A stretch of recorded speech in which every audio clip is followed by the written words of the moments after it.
Joining me live now for Space News of the Week, Brad Tucker, astrophysicist and cosmologist at ANU. Everyone was talking about the super blood moon, the eclipse this week. I must admit, I watched the start of it, and then apparently when it got really good, I was just a bit warm and tucked up in bed. Yeah, look, that is a bit of a danger on cold, clear nights, as you don't want to sacrifice going outside. But look, it was great because I think lots of people got to see it, and it was a great, free event, so to speak, and one very accessible from everywhere. I think pretty much most areas in Australia had good weather of it. Yeah.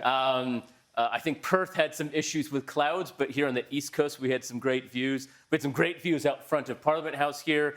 Lots of people got this nice, beautiful red view in the shadow.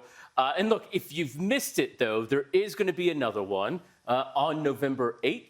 But that's even later in the evening, closer towards midnight, so you may be even more tucked in. Although it'd be a bit warmer, I guess. That's true. That's the benefit, is it will be a bit warmer in November. I loved how people could finally take advantage of those expensive telescopes they'd bought at home. Look, you've been working on something else. This is the usual sort of mind-blowing data that you present to us. There you go. That's probably my favourite shot of it. Nice. This is a new project to map the evolution of the universe, including the largest map of dark matter. Now, this took in 226 million galaxies, which is only an eighth of the sky.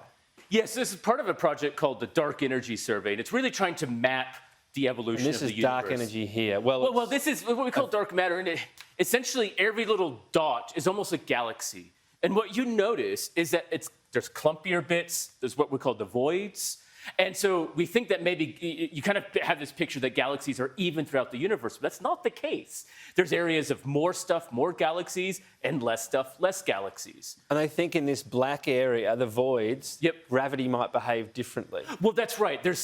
What we're trying to understand is why do the voids come to be known and exist? And in fact, if we look all the way back to, say, the beginnings of the universe, about 400,000 years after it, what we call the cosmic microwave background, we see actually areas where there's hotter temperatures and colder temperatures. In fact, you can trace almost this evolution from after the Big Bang to today. But really what the question ends up being then is, what can we learn about exactly what is dark matter, which makes up a large fraction of the mass of our universe?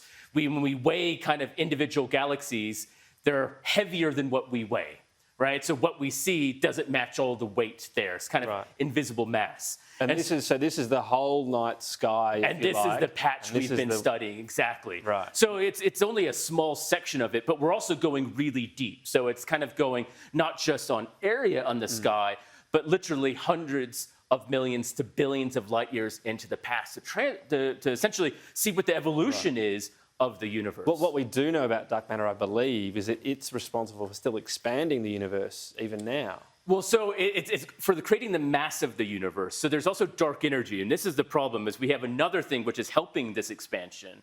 And what we're trying to understand is, how do dark matter and dark energy relate? What are they indeed? And how does this change over time? Because it actually may be, and there's evidence of this, that it's not essentially the same through every part of the universe or at every time of the universe. And ultimately, this is going to give us the question of not only what is our universe, but potentially, how did the Big Bang, how did literally everything start, by looking at the history of it, right? To understand humans, you don't look at just the adults, you have to look at the children as well.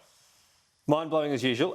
Let's do something I might be able to get my head around. Virgin Galactic, a step closer to sending tourists up to space. Yeah, look, this race is really heating up. We talked about a few weeks ago with Blue Origin announcing they were looking for July 20th or 21st here for their first launch. Virgin Galactic has had really the only company focused on just tourism.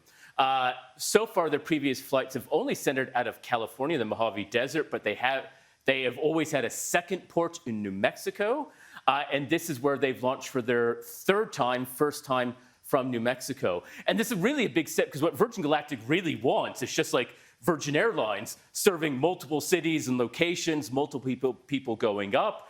And they're really trying to push to get their first commercial flight into operation by this little jet plane that we see taking off on our screens right now. If someone signs up, did they have to sign a waiver saying, look, you might not come back from this? Well, look, and this is actually one of the big issues people have to solve is, just like with, say, any airline, what are the carriage of responsibilities? They're transporting the people into space, but are they necessarily responsible for what may happen afterwards? And it's really getting into quite literally uncharted territory. There are some obligations, But there are a lot of waivers that say not only if something happens in space, but what happens if they get sick or they don't adapt well to it and they come back down and have a health problem. It's actually something big that the Australian medical community is actually looking at is how do we treat future space tourists? For now, we can't get from Victoria to New South Wales, so There's other issues at play, that's right. Brad Tucker, thank you.